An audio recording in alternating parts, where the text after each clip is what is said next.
Bonsoir et bienvenue dans l'émission Présence protestante, au micro Georges Quenon et Fabien Ruel. Des chrétiens sont persécutés dans le monde encore aujourd'hui à cause de leur foi.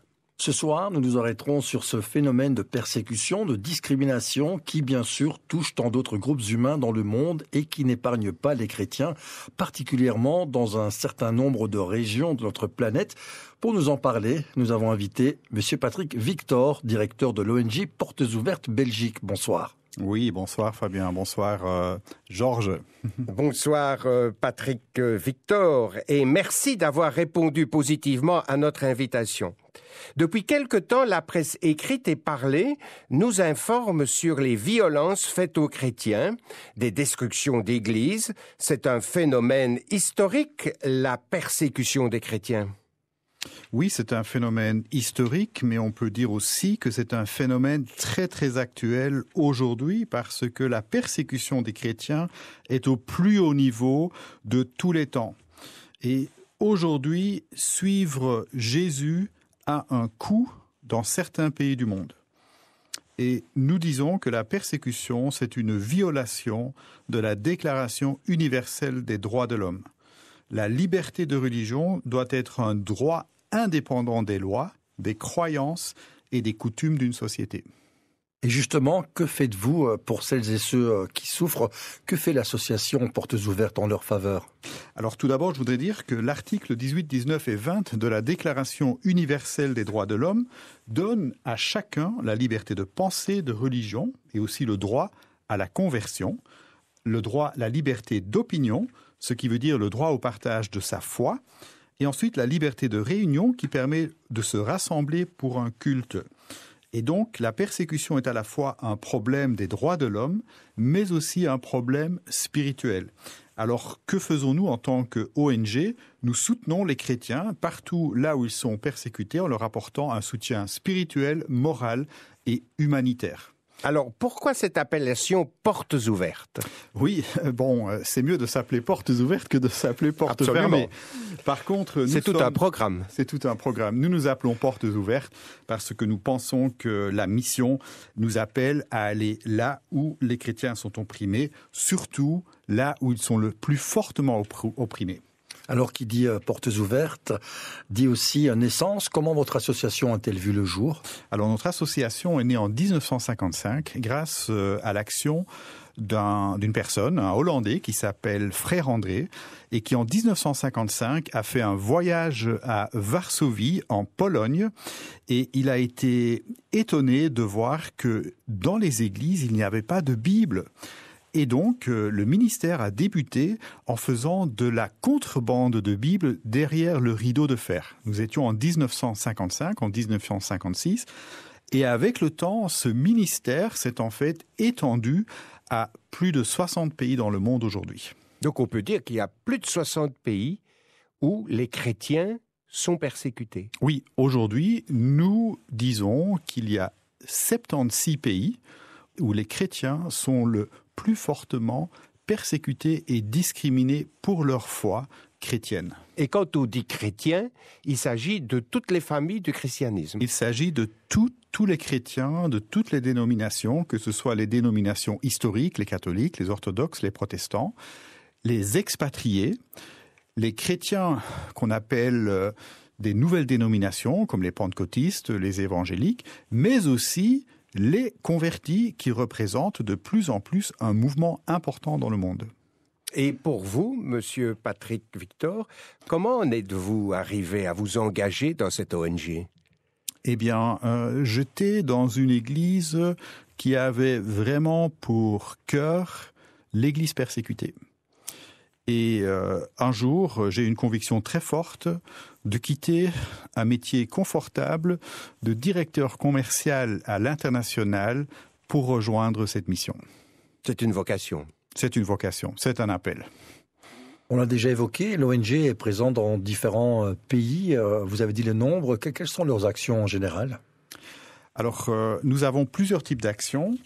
Tout d'abord, nous apportons une aide qui est un soutien spirituel. Nous formons les responsables d'églises et en 2020, nous avons distribué 1 million de Bibles et de littérature. Ensuite, Nous sommes très actifs dans le développement socio-économique, où nous avons des cours d'alphabétisation, où nous donnons des microcrédits, nous avons des formations professionnelles et nous établissons des hôpitaux et des écoles. Troisièmement, nous sommes très actifs dans l'humanitaire. En 2020, nous avions aidé 300 000 chrétiens qui étaient discriminés à l'aide alimentaire à cause du Covid. Quatrièmement, nous donnons une assistance juridique et psychologique sous forme de cours pour la défense de leurs droits élémentaires des chrétiens, mais aussi pour apporter des soins post-traumatiques à ceux qui ont énormément souffert. Je pense notamment à des familles qui ont été décimées au Nigeria par Boko Haram ou par d'autres groupes djihadistes. C'est important d'être présent aux côtés des autorités. Vous développez un outil magnifique, l'index de persécution des chrétiens. Et Georges avait à cœur justement de vous interpeller sur ce qui se cache derrière cette notification. Oui, donc chaque année, depuis 29 ans, nous publions ce que nous appelons l'index mondial de persécution des chrétiens, qui est en fait un classement des 50 pays où les chrétiens sont le plus persécutés. Et donc, c'est en réalité un outil de veille qui nous permet de détecter les gaz toxiques de la persécution dans le monde. À l'origine, c'était un document interne qui nous permettait d'orienter et de prioriser nos actions. Aujourd'hui, c'est devenu un document qui nous permet de parler avec des hommes et des femmes politiques et également d'informer la presse et les médias sur ce qu'est la persécution des chrétiens aujourd'hui. Évidemment, nous sommes aussi très très sensibles au fait que d'autres minorités religieuses sont également persécutées, par exemple les musulmans en Inde, les musulmans Rohingyas ou les musulmans ouïghours en Chine. Mais notre action, nous sommes vraiment des experts pour aider les chrétiens persécutés. Est-ce que vous avez mis en exergue les moteurs de ces persécutions et discriminations? Oui, effectivement. Donc, nous ne pouvons pas établir un index mondial de persécution si nous n'analysons pas les raisons fondamentales de ces persécutions. Et nous analysons la persécution sous deux aspects. D'abord, la persécution violente, que nous appelons la persécution marteau. C'est celle qui est la plus connue. Mais nous analysons aussi la discrimination. Et la discrimination va analyser la persécution au niveau de 5 sphères dans la vie d'une personne. La vie privée, la vie familiale, la vie sociale, civile et ecclésiale. Et donc nous mettons ensemble les scores que nous obtenons en analysant ces 6 facteurs et c'est de là que nous pouvons faire un classement. Alors évidemment, les mécanismes de la persécution sont très importants, les moteurs comme vous les appelez. Aujourd'hui, il y a 9 moteurs, nous avons identifié 9 moteurs de la persécution. Je vais vous citer les 4 plus importantes. Tout d'abord, l'extrémisme islamique en Iran, Afghanistan, Pakistan, Somalie, Asie centrale. Aujourd'hui, 38 pays sur 50, la persécution vient de ce moteur. Ensuite, nous avons le nationalisme religieux, comme en Inde, par exemple. L'oppression communiste dans des pays comme la Chine, le Laos et le Vietnam, Cuba également. Et quatrièmement, le totalitarisme, par exemple, le pays de la Corée du Nord. Et donc, aujourd'hui, nous avons publié l'index mondial de persécution le 19 janvier dernier. Et quels sont les chiffres? Alors, les chiffres ne sont pas bons. Aujourd'hui, il y a 360 millions de chrétiens qui sont fortement persécutés et discriminés pour leur foi chrétienne. Donc ça, c'est un premier chiffre. Le deuxième chiffre, qui est un chiffre terrible, 5 898 chrétiens ont été tués en 2021.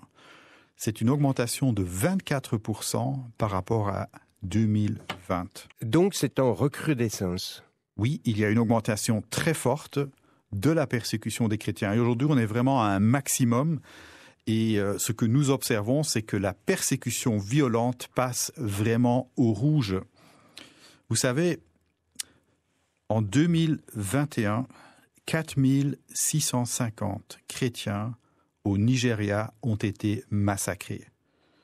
Cela représente une moyenne terrible de 12 chrétiens nigérians tués chaque jour. Oui, c'est énorme. Et j'ajouterais, tués, massacrés, sans qu'il y ait vraiment de solution aujourd'hui de la part du gouvernement pour arrêter ce bain de sang. Il semblerait qu'il y ait une recrudescence. Finalement, qui dit augmentation de ces chiffres, dit besoin. Quels sont vos besoins ? Alors, nos besoins sont, pour ceux qui nous suivent, et je voudrais vraiment remercier toutes les personnes qui nous soutiennent. Je dirais qu'il y a plusieurs moyens de nous soutenir. Tout d'abord, la prière. En tant que chrétiens, nous pensons que la prière peut faire une différence. Et ensuite, en nous soutenant financièrement. Et donc, c'est grâce aux dons de toutes ces personnes qui ont à cœur de soutenir l'Église persécutée que nous pouvons mener des actions. Aujourd'hui, nous finançons environ 300 projets par an. Et donc, nous sommes sur le terrain avec nos partenaires. Nous avons une très longue expérience. Cela fait 67 ans que nous sommes actifs dans les pays où les chrétiens sont persécutés. Et donc, nous avons vraiment besoin de votre soutien, mais nous avons aussi besoin de voix qui s'élèvent au niveau des gouvernements. Et donc, en France, par exemple, notre action nous permet de mobiliser des bénévoles qui parlent avec leurs députés. Et ces députés, ensuite, à l'Assemblée nationale, vont poser des questions précises sur certains pays. Et nous espérons aussi pouvoir faire ce même type de travail en Belgique. Alors, un site peut-être, une littérature, un numéro de téléphone pour vous joindre? Alors, pour nous joindre, c'est très simple. Je vous invite sur 2 plateformes. Notre site web, portesouvertes.fr, en un mot. Notre chaîne YouTube, également, Portes Ouvertes. Vous allez avoir beaucoup de vidéos, des informations qui vont vous permettre de mieux comprendre les phénomènes de persécution dans chaque pays du monde. En tout cas, un grand merci, Monsieur Patrick Victor, de nous avoir rejoints pour donner tous ces chiffres et toutes ces précisions importantes sur la persécution. C'est ici que se referme notre émission Présence protestante. Nous pouvons réentendre cette émission sur Ovio, mais aussi sur notre site www.aprt.be. Bonne soirée sur la première et à samedi prochain. Dans la joie, quand le soleil m'inonde, sur les monts, ta présence abonde. Oh, Jésus, je te suivrai. Dans la peine que mon âme sombre, dans la vallée du deuil et de l'ombre. Oh, Jésus, je te suivrai, car tu es mort pour moi. Je vivrai pour toi. Tu t'es offert sans rien garder. Tu as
Jésus, je te suivrai.